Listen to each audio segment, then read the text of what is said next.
Hey there, it's Melissa Brunetti, and welcome to the Mind Your Own Karma podcast.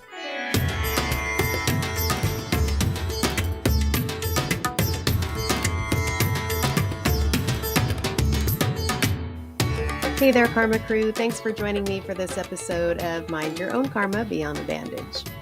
If this particular episode landed in your ears today, I know this about you. You don't settle for surface explanations. You're someone who senses there's more to healing than a checklist, and more to the human story than a diagnosis can ever capture. Today's guest lives right in that deeper territory. Dr. Kirsten Harrison has spent over 25 years working at the intersection of trauma, spirituality, mental health, and the mysteries most people avoid. Her newest book, I, Shauna, follows an intersex woman navigating schizophrenia, homelessness, mysticism, and a lifetime of trauma. And it asks us to rethink what we call mental illness, what we call identity, and what we call resilience. If you have ever questioned a label you were handed, if you've ever felt your symptoms might be trying to tell you something, if you've ever suspected your suffering was carrying something sacred, this conversation is for you. It's time to rip off the bandage and dive in because this episode might just change your life.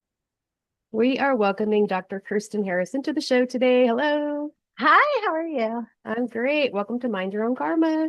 I want to jump in because you do this really unique blend of like trauma work, soul work, and lived experience healing.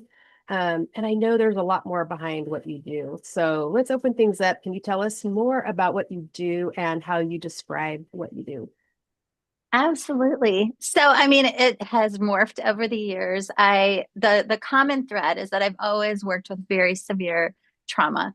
And, it's changed shape over the years. And then I took some time off to raise kids. And one of my stepdaughters was neurodivergent. And so I had a lot of kind of jumping into that world as well, which kind of helped when I was writing a book later on about this person behind me, Shauna, Yes. with her schizophrenia, which is now part of the neurodivergence category. It really helped with that as well. But trauma studies and helping people understand, see their way through complex PTSD, dissociative identity disorder, which used to be called multiple personality disorder, and then how that also informed life with now the spiritual component that I learned from near-death experiencers.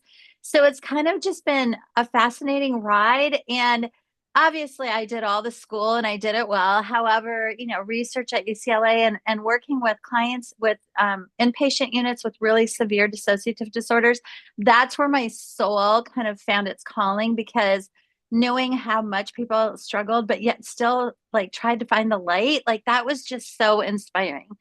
So, It's so needed, so needed. So let's talk absolutely. about the book a little bit. Shauna, tell us about Shauna. How did you and Shauna first cross paths? Okay, so my ex-husband was originally from Trinidad, raised here, but long dreadlocks, professional tennis player, traveled the world, coached at the majors. And he was noticing Sean when we first moved to La Jolla, just sort of hanging out at the tennis courts, and thought, wow, that guy's pretty athletic, 6'5", muscular, African-American. Like, this guy looks like he knows what's going on. And so we kind of chalked it up to, okay, at some point I'll see if this guy wants to hit, some tennis balls around. Yeah. Later, a month later, all of a sudden, Shauna was hanging outside the grocery store as Shauna with a blonde wig and, pink bikini top. And I was like, okay, something's interesting here. Let's find out. So I asked the local barista, who obviously was always in the grocery store, kind of seeing Shauna hanging around. And she said, oh, she has a fascinating story. You have to get to know her. And I thought, okay, as a psychologist, yes, I would love to get to know her. And also I was aware as a psychologist that I was starting to notice some quirks. I was starting to notice some things that made me think schizophrenia, but I, of course, hadn't met her, so I wasn't sure. And then I did want to know the story behind the transformation. So Shauna and I started striking up conversations. She hung out a lot in the village. At this point, I did not know she was unhoused. So I would just sort of meet her where she was. I'd buy her an acai bowl somewhere because she loved those. I noticed that she went to Goodwill to get a lot of different outfits. So I started bringing her things from my closet, like, hey, would you like this? I was just going to donate this. And eventually that's kind of, we just had this great groove going on. And I noticed that she was also beloved by like 30 plus years living in La Jolla, and all the people just loved her. And so I did notice also sometimes that she would go on these long walks and do a lot of kind of like agitated movements and flailing about. And sometimes people got scared. They were a little loud. She would be talking to voices that only she could hear. And again, I knew what was going on by this point, but other people didn't necessarily. So I started just sort of telling people when I would notice it was causing a bit of a commotion.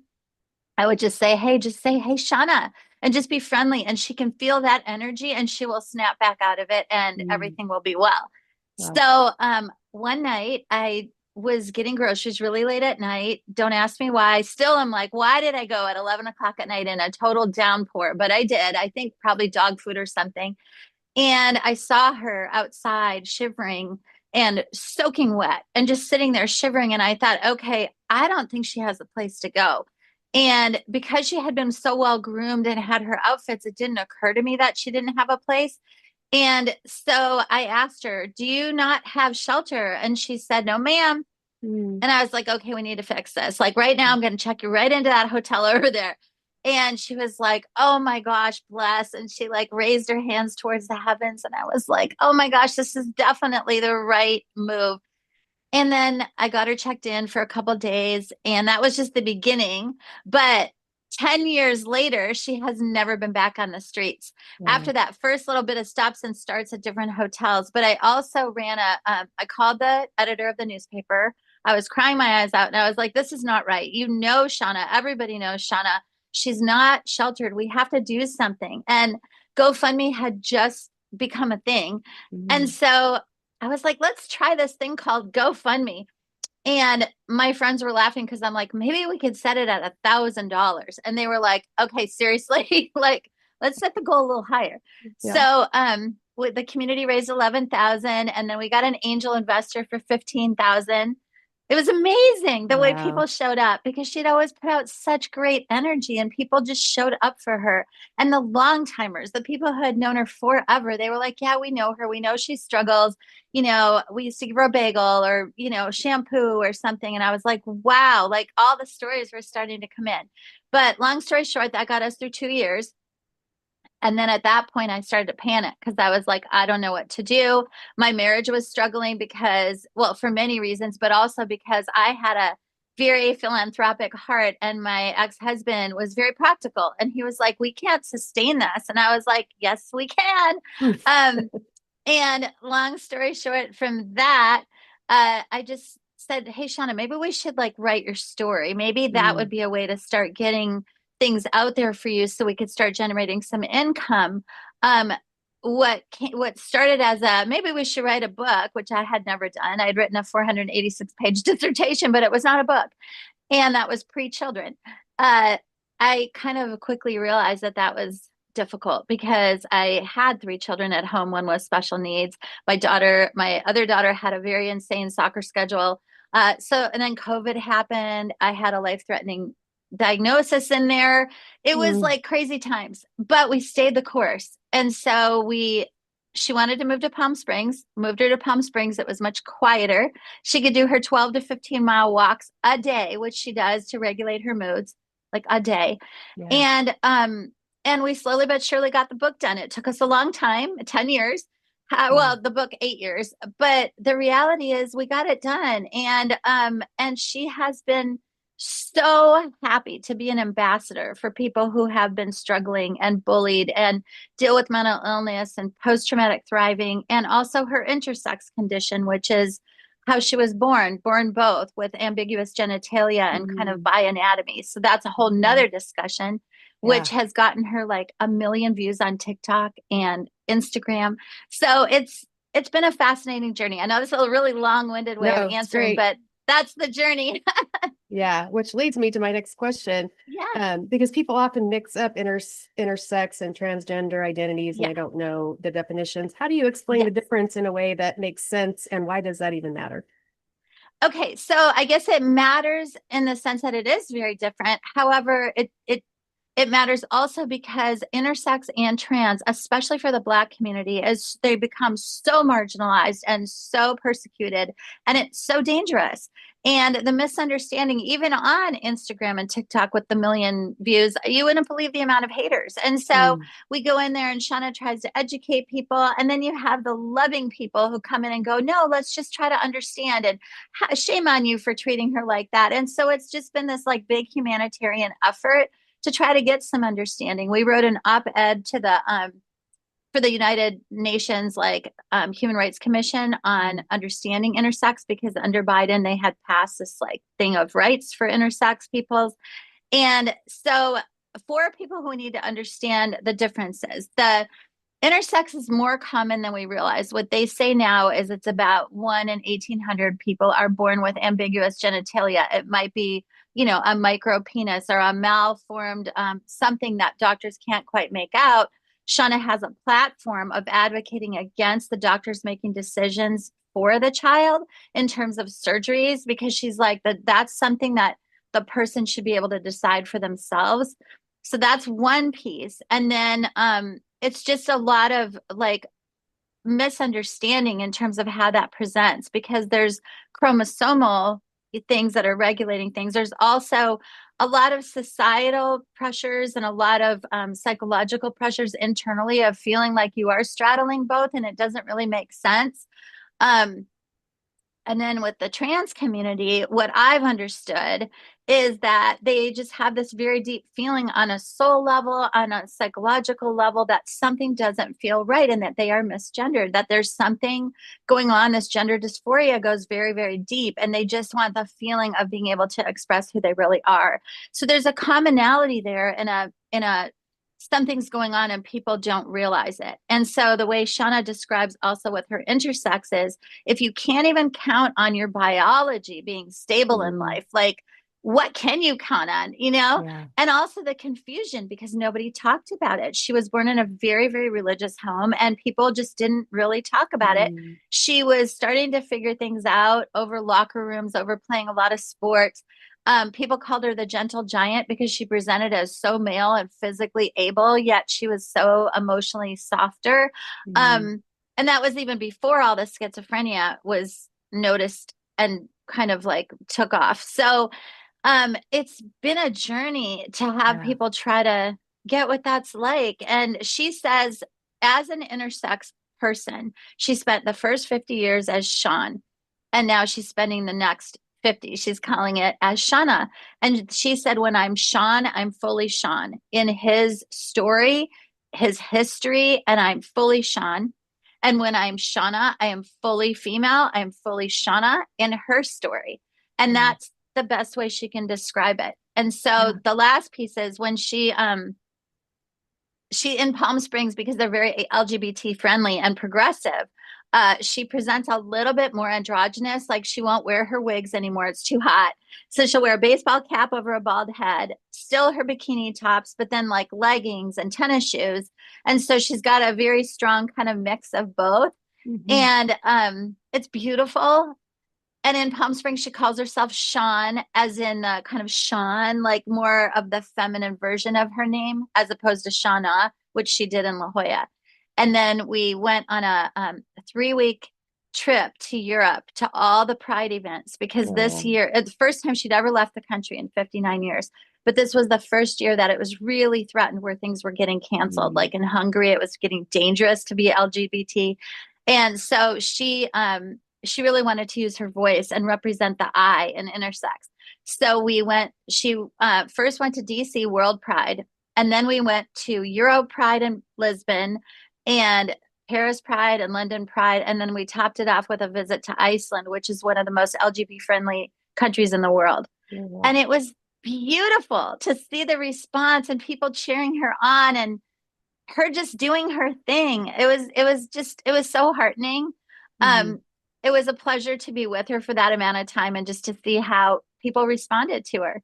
So I have done ultrasound for 35 years. And, now they have this blood test coming out now that you can find out the gender. And it's interesting how there's a lot of times that it's wrong. And I just Yes. wonder what that means. Is That that, and that's fascinating because I was told before my daughter was born, I was told by ultrasound that it would be a boy. I was fully prepped to have a boy, and then it ended up not being a boy. So um I can imagine that it's wrong. I was podcasting with a beautiful woman and we were talking about all sorts of other things. And then after the recording stopped, she said, I had a very ill child who ended up passing after a few years, but there was a micropenis involved and the doctors did want to do a surgery. And she said, no, he's already got so many medical complications. I don't want to put him through that. And she said she did feel pressured by the medical community to have to make a decision. And this happens so often. That was just sort of an aside story from just this woman. We were talking about completely other things. And yeah, so I feel like it's actually very prevalent and people don't understand how prevalent it is. And it does beg the question. Well-meaning parents and doctors really do think that they're fixing something and making it socially acceptable, but it causes the child a lifetime of just discomfort and not knowing where they really stand in their yeah, own skin. So I would love to know how the future of that plays out with I know. ultrasounds and with Yeah. decision making. What are you feeling with that? Well, I'm just wondering with the blood test, because now you can find out at like 10 weeks, before Yeah, I can even tell on ultrasound. yeah, Um, so if a blood test comes out saying that, it's going to be a male and it's a um, female, is that going to, be kind of an intersex thing or, something with yeah, hormones or, I'm not really sure what they look at on the blood test to figure out male or female. yeah, Um, but what does that mean when it comes out, that they look at different than what the blood test, yeah. showed? I I'm think the curious. fascinating thing, I mean, I would love, and I think Shauna would concur, that it'd be great to just have the child then know that in their little repertoire of notes about self, Yeah. that this is what your blood test showed. You may grow up with hormones and all the different androgen sensitivities or insensitivities. Like you may grow up presenting to the world as female, but I want you to know. And then that's kind of the families should hopefully not keep that secret. This is how Yeah. it was. So if you ever experience any difficulty or confusion, I think that that would be beautiful. And that's Hmm. very much just affirming the person's right to just have that sense of, autonomy and awareness. Yeah. It'll So be interesting to see how that plays out yeah. Well, down the hopefully road. you can use a voice in there too to be able to say, hey, I'm noticing this. And I've been talking to some people, and sure would be great to just have this like open Yeah. information, Yeah. and letting the parents know that the medical establishment supports them to be in support of their child and their Yeah. child's right to that self-determination. Yeah. Whatever that looks like. Yeah. Yeah. Yeah. Yeah. It's awesome. So let's shift gears just a little bit. If someone's having a mental crisis, it can be pretty scary. And if Mm. someone's like hearing voices or having some kind of intense experience, how do you know when it's a mental health issue or when it's something deeper that needs to be understood? Okay. So with hearing voices, it's most likely a mental health issue. I mean, I don't really, because mental health issues have so many biological components to them. To me, it would be very rare, possibly a side effect of certain medications, but I don't know of that, to not have an underlying mental condition. However, the differences are vast. So, for example, with somebody with DID, what we used to call multiple personality disorder, their voices are not inherently biologically brain driven. That would be because there was so much trauma that the child was split off into parts to be able to compartmentalize and handle the intensity of the trauma. There was a Yeah. split in behavior, affect, sensation, and knowledge. And there's a lot of amnestic barrier going on too that you have to deal with, because one part might be aware of another part and co-conscious or not. And one part might be feeling like they're a female and another part of self feeling they're a male. And the reason that that happens is because if your perpetrator is basically telling you at that shift of locus of responsibility that, well, I only did that because you were wearing that cute little outfit, which is what some of the crazy perpetrators do. Yeah. Well, then the child ingeniously thinks, well, if I just wear shorts and act like a boy, that won't happen to me. And that's like an unconscious survival mechanism. Hmm. And so they will have parts inside that are, you know, of different genders identified to self. And so, but this is all a psychological defense mechanism. This is deep down unconscious processing that, yes, we have been able to show on functional MRI that there are differences in parts. There are even differences in one part might have different visual acuity than the other. But ultimately, the trauma has caused all of that to happen. And through therapy and sensory modalities, neuroplasticity is amazing, and how the brain can then rewire into healing. There was a time when we knew how to heal ourselves. Western medicine has its place, but they've made us forget our own power. With somatic mindful guided imagery, you can discover how to reconnect, restore, and heal from within. Take control of your healing journey. The power is already inside of you. SomaticHealingJourneys.com. So that's very different though than like a very brain driven disorder like schizophrenia, or bipolar is very brain driven too and very genetic. And so those are the times that sometimes medicine is the best help, because the voices there's so many theories about what's happening, but the voices are more they're not as psychogenic in nature, they're more biological. And so in Shauna's case, I've sort of informally diagnosed her, because I never have worked with her as a therapist, just a friend, but with dissociative schizophrenia, because she does have a fair share of trauma that has driven certain internal splitting. However, most of it is pretty biologically driven. So when she's at a restaurant, for example, and she says, ma'am, guys, and she'll kind of like, you can tell she's talking to all sorts of people, but they're pretty consistent and they're pretty externalized. It looks, when you're sitting next to her, like she really is looking at someone and engaging with them. And there's a beautiful depiction of that in a scene in a movie called A Beautiful Mind, where you see the guy kind of like the main character, you know, kind of like doing this, where he looks like he's actually like touching, but to everybody else, they're just seeing him touch the air. So yeah, it's fascinating. But there's help on every level with all of this. I mean, like you said, with somatics, it's like with autism or people on the spectrum or people who have different neurodivergence, there's energy is so palpable. So just helping someone shift the energy and then just entering their energy field with compassion and kindness and love does so much good. So I'm thinking of, you know, internal family systems, and I do a lot with parts work and what I do. So with someone with schizophrenia, that necessarily wouldn't help them.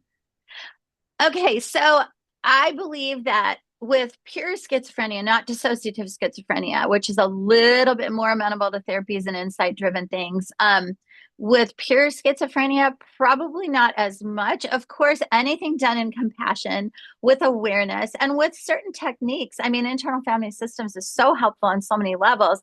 Just identifying and using a language that maybe helps them understand that, oh, okay, maybe this is a little bit of an introject from a harsh parental figure or whatever, and this maybe is presenting as a persecutor like part, but how can we work with that? How can we work with the saboteurs or whatever? That actually can have some inroad, just like a regular human interaction. We can teach them a little bit. However, the huge gains that you see with internal family systems would, of course, be with like trauma-driven disorders, where there truly are internal family parts inside. And I'm so heartened by the fact that Richard Schwartz has finally included the spiritual component, because I cannot tell you, since the 80s, at conferences and everywhere I've gone, I've been like, no, there really is a spiritual component here. And people refer to it as an ally, and it's a human divine bridge, and it crosses amnestic barriers, and it's an internal self-helper. And you would get some longstanding experts in the field who would be like, I can see that. I have witnessed that in therapy, where everything just feels transcendent sometimes. And then other people were more purists. Nope, if we can't measure it, we can't study it. This field is already controversial enough. We don't want to add to that. So I would 100% say if you've got something in your repertoire and you feel like you're creating a field of kindness and compassion, try it. Try to see if somebody with schizophrenia responds in that way. Yeah. Yeah. My teacher, I do somatic mindful guided imagery is what it's called. And she's been adding that spiritual component for 25 years. So see, love it. Love it. She's been on that train for a while. Yeah, he just passed away in his 90s, like 94, I think. But Dr. Ralph Allison was kind of the grandfather of the field with, I don't remember if you've ever heard of the book Sybil, but her analyst, Cornelia Wilbur, who used to be my guru. Those two were kind of the grandparents of the field of dissociative disorders, multiple personality in particular. And he wrote a book called Minds in Many Pieces, the spiritual side of multiple personality disorder. And that was a pivotal book because it really talked about how when you include that part in the healing and that aspect, and you really open yourself up to non-locality, quantum physics, what does this all mean? Are they really in the edge of chaos and then tapping into complete order from the universe because they're just ahead of us in a journey because of the trauma and that resilience has conferred? And I completely believe that. Yeah. So I think it's just really, it behooves us to really tune in to all of these voices, because how else are we going to try to understand the depths of the human capacity to survive the most difficult things if we can't also learn from the healing that they have received? So yeah, awesome. I love how everything's just opening up right now, and there's just so much out there for people. There's so many up and coming discoveries and modalities, and it's just trying to find that combination that's going to work for you. But there's so much out there. Just keep looking. Absolutely, keep looking. That's a beautiful way to say it. Just keep looking. Shauna says you're never alone. And this is 8 years on the streets, living on cardboard, basically being at the mercy of the elements and the community goodwill. She says you're never alone, and you always need to stay open and curious because you never know what can happen around the corner. And that literally, I don't know, was it God that told me to go to the grocery store late that night? Yeah. That would never be a thing. I'm 3 kids at home. I would not normally leave at 11 o'clock at night, but that was a pivotal moment. And because she was so open and just received it so beautifully, I was like, yeah, this is the right move, Yeah. That's my favorite word, curiosity. I use it with my clients all the time. Don't judge it. Yeah. Just be curious. That's interesting. Yes. And explore instead of interesting. labeling Don't understand it at all, but yeah. Absolutely. Yes. Yes. So after so many years of working with people who've been labeled as schizophrenic, what do you wish that the public or even other clinicians understood about that label? Just be a humanitarian first. It's so easy to get frustrated, especially with the system and how difficult it is for people who are, in the 80s, I was in school at Georgetown in Washington, D.C., and it was right during the time that Reagan was deinstitutionalizing all the mentally ill people. So all of a sudden they ended up on the streets, and I had a bird's eye view, or no, front row view, whatever you would call it, to that, because my apartment was right near DuPont Circle, and they would all kind of gather there. And it was just fascinating how much these were just like people trying to get through, but their minds had obviously been, challenged. And it was so sad. There were so many people who ended up homeless, people who already are having trouble just getting through the day. And self-care usually is difficult. And so I just wish that no matter who you're working with, it's like, first and foremost, you're making a world of difference and you're doing a lot of good, even in those moments that are very, very frustrating. Always showing up as a humanitarian and a compassionate advocate and an ally.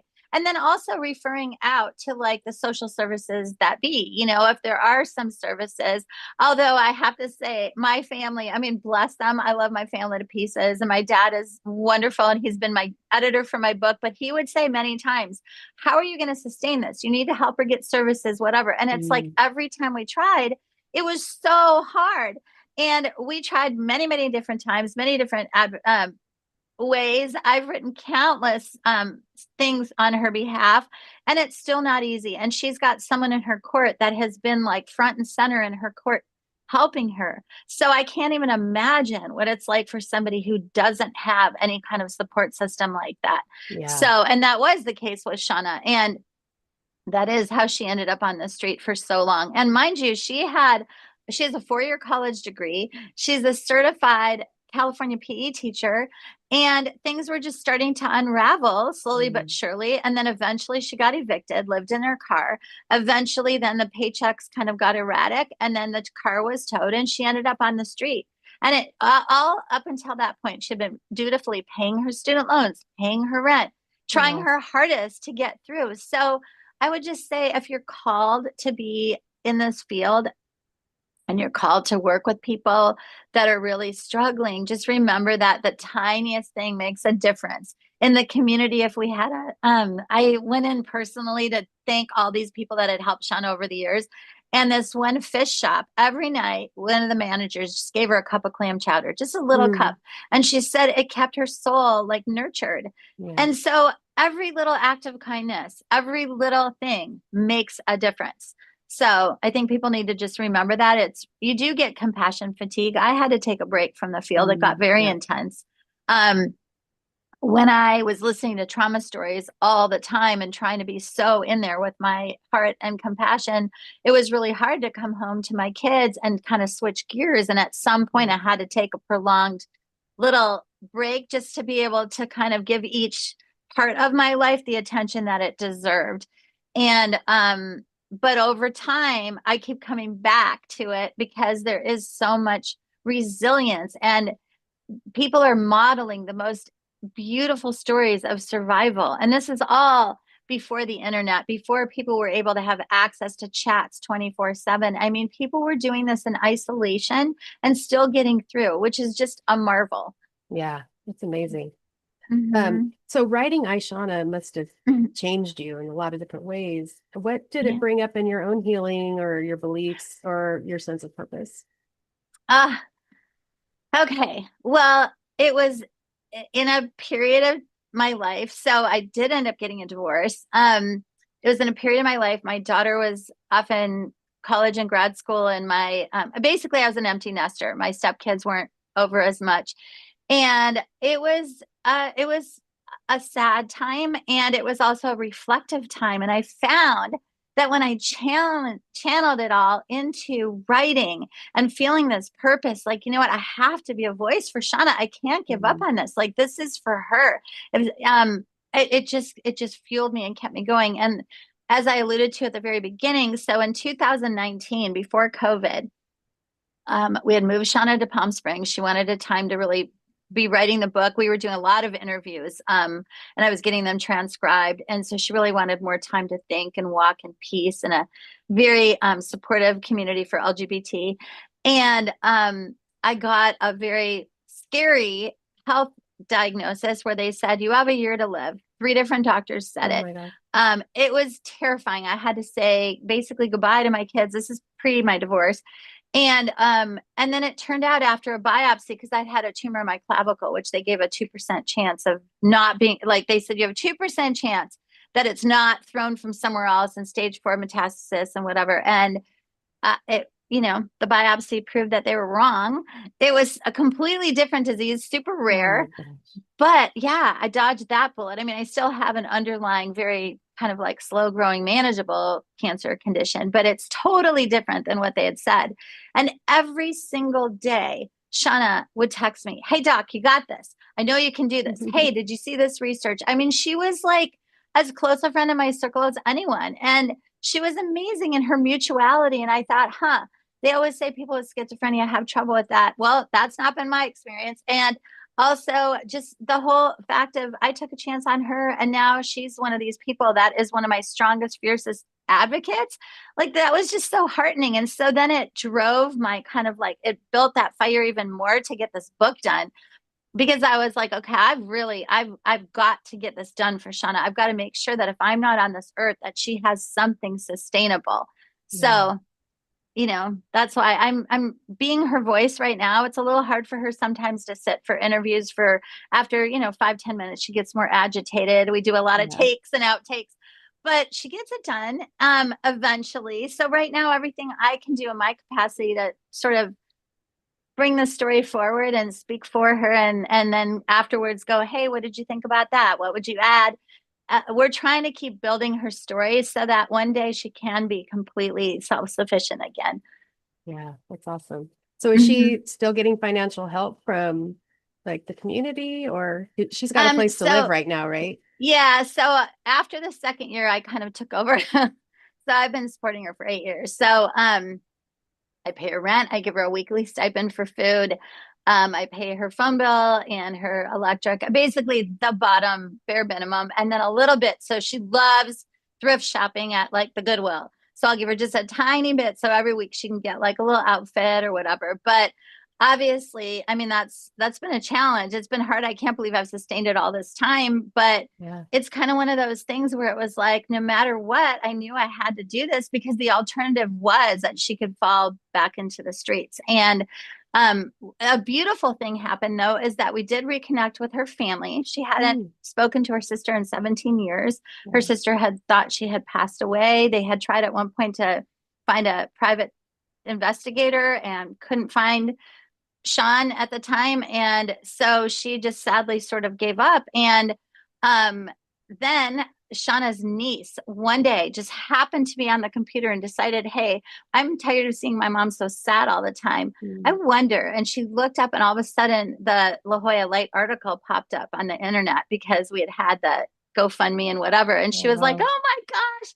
And so she flew in and she met with Shauna, and it was a beautiful reunion. And so I've been kind of a go-between for Shauna between her family and her sister and herself. And Shauna's not 100% comfortable yet having the complete direct connection. But for instance, in our trip to Europe, every time we would go somewhere, her sister would say, oh my gosh, I remember when I was there one time. And then Shauna would say something, and then I would relay that. So that's been a really incredible, beautiful connection. So, yeah, during the time that I had my health crisis at the four, I was making plans with her sister to see what could happen if I weren't here. However, we're trying as much as we can to get Shauna on her own track, like Yeah. self-sufficient. We started a little LLC together for the book, and we're trying to get her sponsorship for all the millions of walks she does. And so we're trying slowly but surely to get her some sort of path that would work with her schizophrenia and her mental illness and be realistic with that, but at the same time, give her some compensation for being brave enough to be out there and really be vulnerable and tell her story. So Yeah, it's just a lot. I know Can't imagine. That's a lot. it's a lot, but you know what? It's kind of, I mean, sometimes when my family gets on me a little bit, or my daughter's like, oh my gosh, it seems like we adopted Shauna. I'm like, well, you kind of do. Anytime you're involved in anything outside of your own little family, like a charity or a volunteer, you do. You have to care that much that you'd be willing to be a safety net for somebody. Because again, how do you know that you don't walk that path one day as well? Like we all need to do that. We're all together on this planet. Like, if more people could really get that, it would just be such a better place. But Anytime I see anyone on the street, I'm always like, there's a story there. Like, what is the story? And I talk absolutely. about that all the time with people. I'm like, what's their story? What got them here? Like, Exactly. And I mean, for me, I think the fact that she doesn't use substances is a lot easier, because that would be a hard grapple to have to constantly be working against that aspect. So the mental illness part might throw some other people off, but of course that's my field. So that I could help and manage. And so you kind of, maybe you have resonance with somebody. Maybe somebody has kids and they see a woman with kids on the street that's struggling and just can find their way. I have to say, I am that person, though, that every time I go to, like, downtown for a Broadway show or something, there are always so many unhoused people around here in San Diego downtown, sadly. And I'm always bringing something. In the winter it was coats for people. Like, that's just, you just do the little things that you can do. And if we all can do that, like, it adds up. So from listening to Shauna's stories, living unhoused, no act of kindness ever goes like unnoticed. It's always worth it. So I would challenge everybody to just do that little thing. It makes a difference. We have little portable pantries in the community that are like those little baby libraries that people set up that Oh are all yeah. cute. So I always put a Shauna book in the libraries, and then the portable pantry, just any kind of like, tin of something with like a little lid that you can Mm-hmm. open. I mean, people will grab it and use it. Yeah. It really is worthwhile. Yeah. And I think So, that's becoming more and more a thing with the government shutdown, and people are doing that. Yeah. yes, yes. Becoming a And thing. I think they'll again, keep doing it. So yeah, I mean, we're all in this together. I have a discussion. It's kind of a little bit off topic, but sort of on topic. My daughter went to grad school at Johns Hopkins, and they're like very, serious students. And she said, we all learned in class that if we used AI, to the professors would say, yeah, we need to start engaging with AI. If we used AI and we put pressure on AI and we were not exactly the nicest, that AI would perform better. And I was like, oh, no, no, no, no. I'm training my AI to be super kind and friendly, soulful, loving, humanitarian, because I'm like, at some point, and this is sort of a metaphor for like our human community, but now we're talking like this other meta community. mm-hmm. Like if you are kind and you are loving and you are compassionate, you'll reflect that back. You'll get it reflected back. And also it just creates all these ripple effects. Whereas the other thing might be a mindset of like, okay, well, we're just going to get very efficient here. But at some point that starts to kind of do this other spiral, and it gets into that scary territory that I think we're all experiencing right now in the world, in America, where it's kind of like, are we all going to come together and support and help each other and then spiral upward or not? And you're I right. think Like my the chat government. GBT talked to you this morning because I wasn't being Oh, very nice to it. you know what? I mean, everybody has their own, this is just my way. I love the fact that it says, good morning. How are you today? Light sunshine. And I'm like, great. I mean, that's just me. Yeah. But on the other hand, I still get the job done. It's just I do it with a little friendlier, whatever. But I'm like, you're yeah, calling me out right now. Not nice. you know what? From my daughter's point of view, it's like the people who really want to get it done are actually Exactly. That's doing what kind I of, was going to say. I don't have time for this. yeah. You're not That's helping me actually right now. funny. That's funny. That's, the movers and shakers kind of adopt that attitude too. So don't worry. Right. Do you ever feel like you're the only one struggling and feeling stuck? We all carry hidden burdens, but there's a way to find relief. Somatic mindful guided imagery can help unlock your inner peace and heal past traumas. Discover the power within. Visit somatichealingjourneys.com, because everyone deserves a lighter load. So you're outspoken about what the traditional medical system gets wrong and around trauma and gender, homelessness, and identity. If you could redesign the system from the ground up, what would be a more human model of that look like? Okay, so in that case, I would kind of separate out the more biologically driven disorders such as schizophrenia, bipolar, from because I think in those cases, medical management and having ample kind of like subcategories of resources available, your social workers, but very, very available, not just sort of like, okay, well, now you have to fill out 50 forms to get that to happen, because that's just not going to happen. Yeah. So that would be on that end. I would say lots of scaffolding, lots of like networks and safety nets, and being able to then really make a difference, because people do need housing. They do need the ability to be able to be safe and away from the elements, just to get rid of all that external noise and stress that then just activates all that system into to much worse effect. So that would be hugely something I would advocate for. And then on the trauma end, it was so tragic in the 80s, because there used to be long-term hospitalizations available. You could really get somewhere with the trauma groups and the trauma services.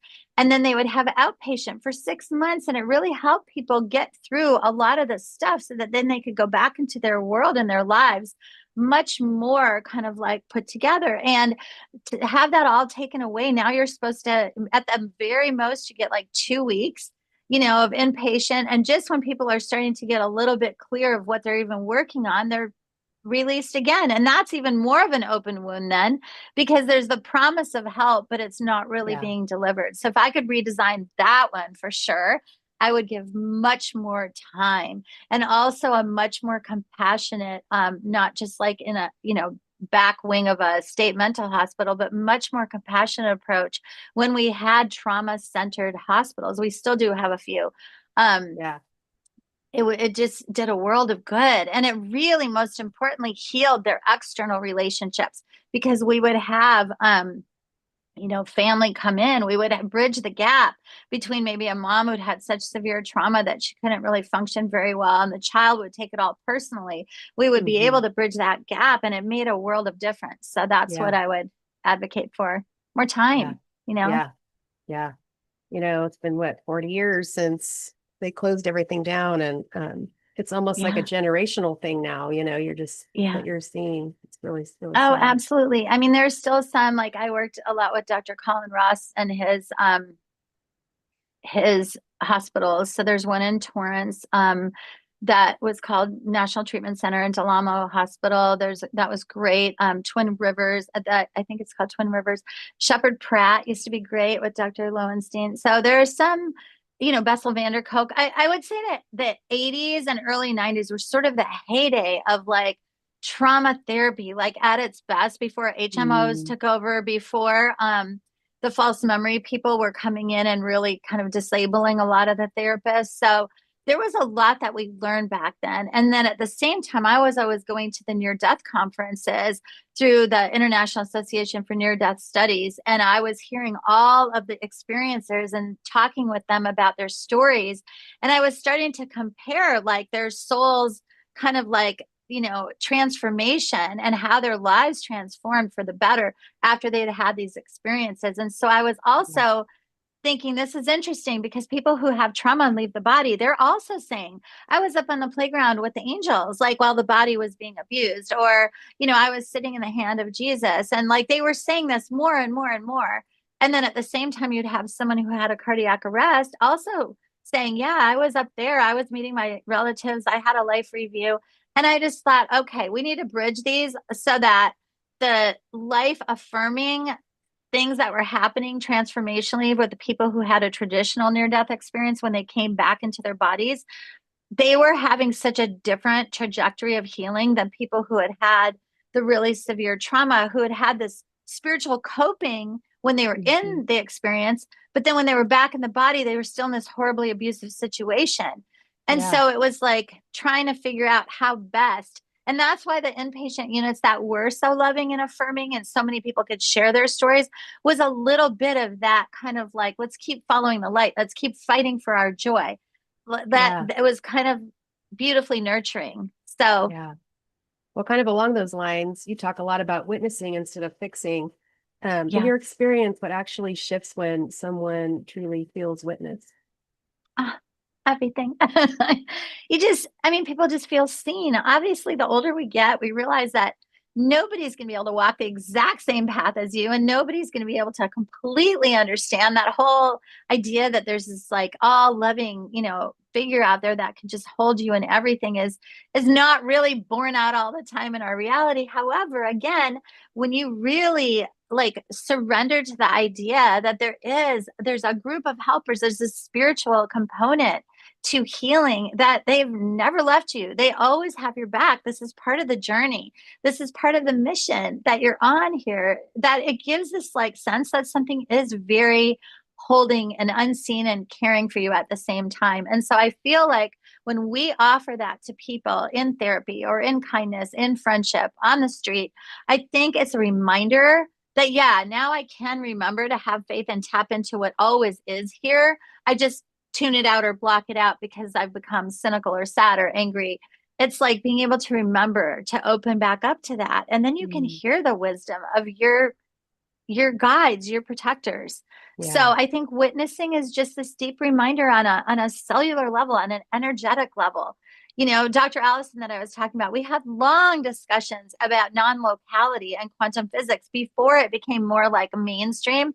And he had such a belief that 100%. Things were always guiding and shifting from a different realm. And that people, his clients were, when they were tapping into that or acknowledging that it made all the difference. So, and I think somatics too, that what's beautiful about somatics is that the body is noticing it. And so it's like then getting the body and the mind to catch up with itself and then to open up is all part of that puzzle.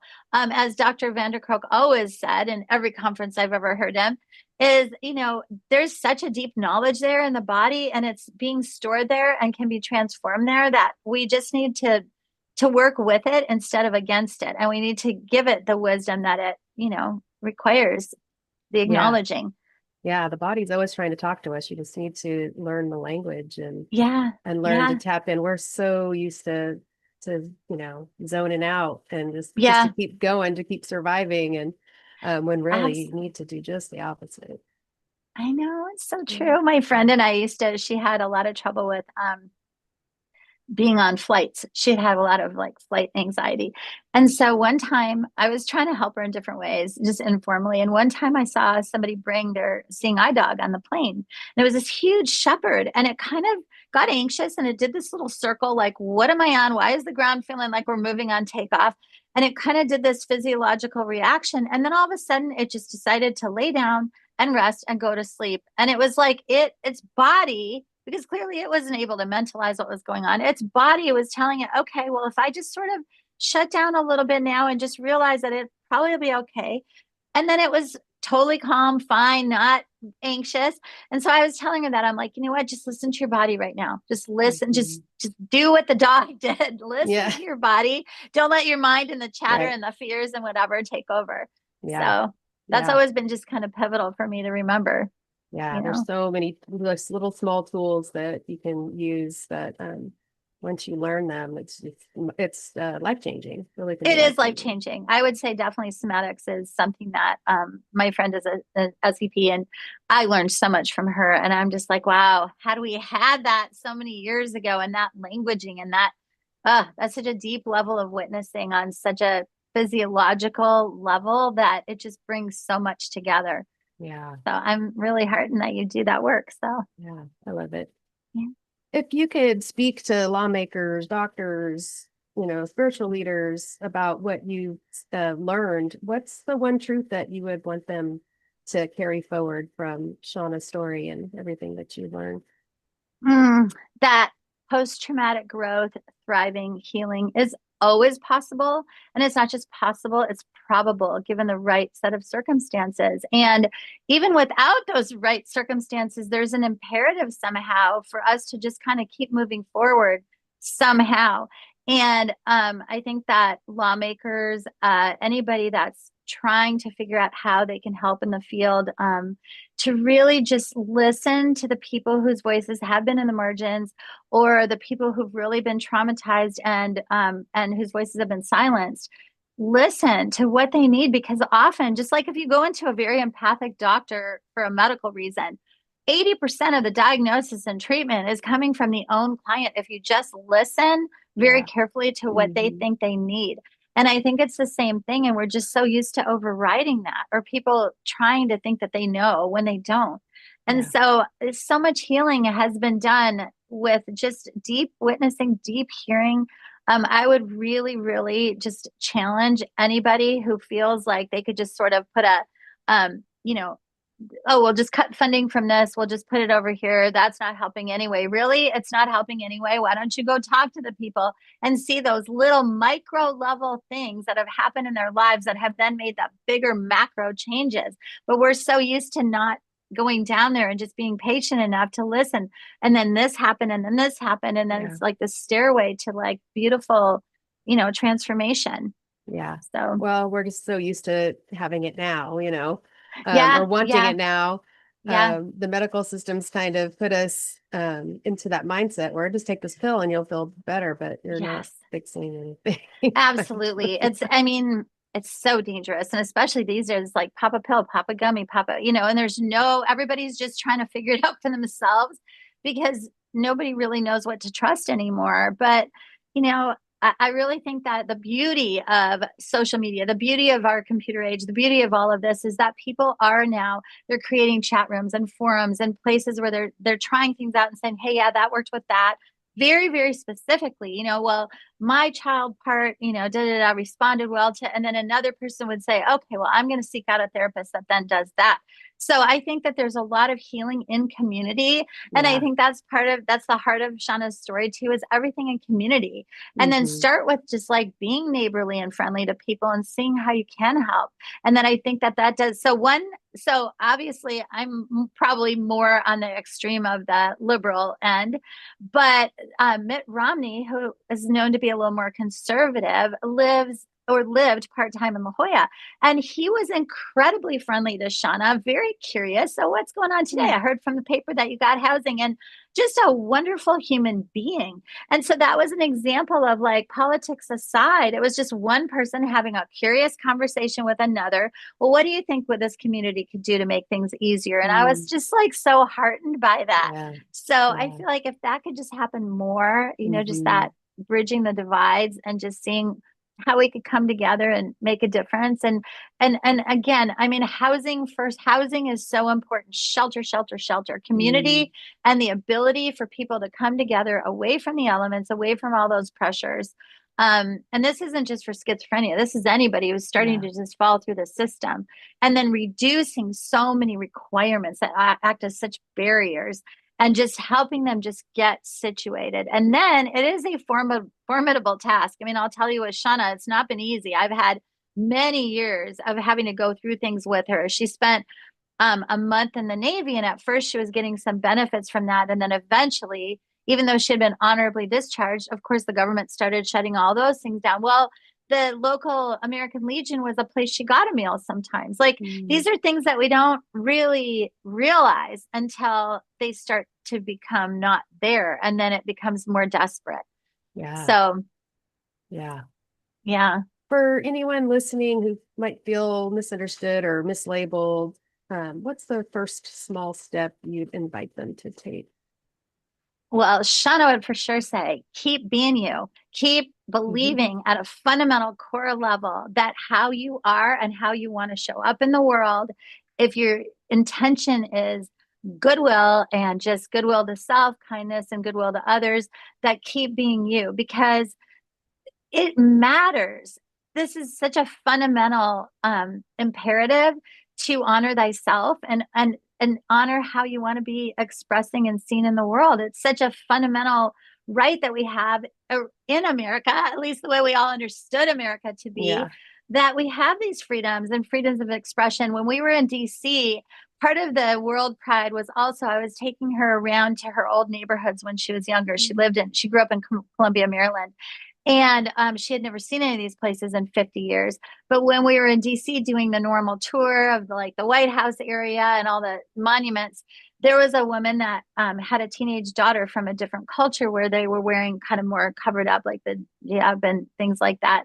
And she was looking at Shauna so curiously, like you could tell that deep inside she was like, how is it that you're just so free to express yourself this way? Like, she didn't know what to make of it, whether she should be like scared of it, judgmental of it, whatever. And so Shauna just kind of smiled at her like, this is how I'm choosing to show up. And luckily I live somewhere right now where I can show up this way. And because I still have that choice, I'm going to own it and be it. And I think that that's part of what drew me to working with her too, was that I just 100% had because she had such a deep belief in who she was.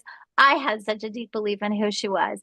And it was kind of like I was starting to take on, I had never known what intersex was or to advocate for intersex, but because she feels so strongly about these rights, I educated myself and then I used my voice because I have the education in the background. I can amplify that a little bit. And so these are all things that I would just implore people to not give up on yourself first. Like, just really stay true to that essence of who you feel you are, and then seek out people who are, loving and accepting. And if they feel your joy and who you are, guaranteed you're going to exponentially expand the ability for people to show up for you. I really believe that.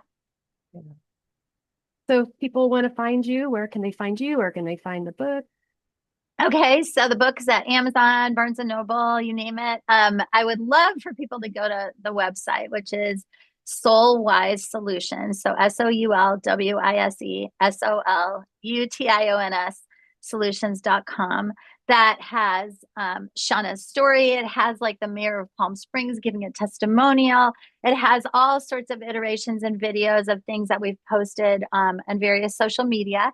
The social media is Soulwise Team on Instagram and TikTok, and that it follows Shauna and just in her fun moments with her new little outfits and how she's giving her take on life.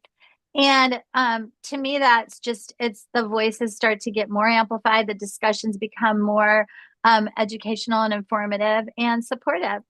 So that'd be great. We would love to see you at those places. We'll I mean, have that's all just, those links in the yeah. show notes, so you can Yay. just click on that and find her. Yeah. I just really appreciate the way that you held the discussion today and opened up this topic for us. And I truly just thank you for the work that you're doing in the world. Likewise. And I absolutely love you had very thoughtful points and questions. I can't tell you how appreciated that is because you're trying, I can get the sense that you're passionately driven to move things forward and to make change. And I feel like that is just, that's what we need. And if we can all just keep going, knowing that that really, really matters. So it's been a pleasure. I loved this conversation with Dr. Kirsten Harrison, and I hope it opened something for you as well. Whether that's clarity, compassion, or simply a new way of seeing your own story.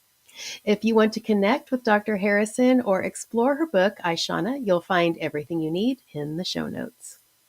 If you're curious about somatic healing and want to understand your own patterns, emotions, or trauma in a deeper way, I invite you to explore SMGI, Somatic Mindful Guided Imagery. It's a gentle, powerful path to working with the unconscious stories your body is carrying. You can learn more at somatichealingjourneys.com. And if you're a practitioner or healer with an out-of-the-box modality and feel aligned with this show, I'd love to hear from you. You can apply to be a guest at mindyourownkarma@gmail.com. Thanks for listening today, Karma Crew. And as always, take what you need and leave what you don't. And always remember to mind your own karma. I'll see you next time.